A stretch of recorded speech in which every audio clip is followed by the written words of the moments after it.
अस्सलाम वालेकुम।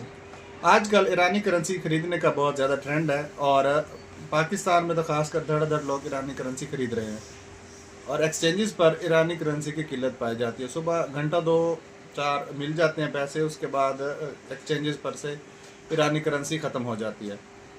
क्या इसका फ्यूचर में कोई फ़ायदा होगा, इस वीडियो में जानते हैं।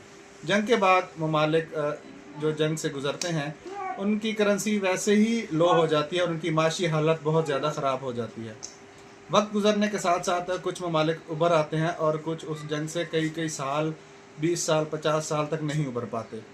क्या ईरान इससे उभर पाएगा? लोगों का ये मानना है कि जंग के बाद जब इनसे पाबंदियाँ हट जाएंगी, अपना हरमस पर शायद इनका कंट्रोल रहे और कुछ टैक्स वगैरह लें और इन तेल इनकी जो बिकना शुरू हो जाए तो इनकी जो माशी हालत है वो उसमें सुधार आ जाएगा।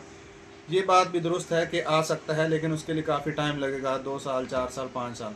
तो एक लंबी इन्वेस्टमेंट हो सकती है, लेकिन ऐसा नहीं है कि अगर कुछ लोग सोच रहे हैं कि अब वो ख़रीद लेते हैं तो 2-4 महीने बाद उनमें जो एक ईरानी रियाल है वो ₹1 के बराबर हो जाएगा, तो ऐसा बिल्कुल नहीं है।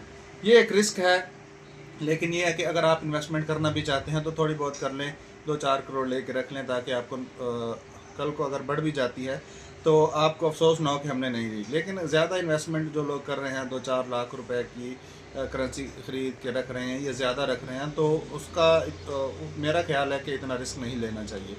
उसके बदले युआन है वो, एक तो उसकी वैल्यू कम नहीं होगी और हो सकता है कि उसकी अगर अपने हरमत से उसकी जो तेल के जो ख़रीदो फ़रोख्त है वो अगर युआन में होती है तो बिला जवाज़ उसकी बेहतरी तो आएगी, लेकिन ये कि उसका नुकसान नहीं है, वो कम नहीं होगी। तो इस हवाले से आपका क्या कहना है? कमेंट में अपनी राय से बता करें।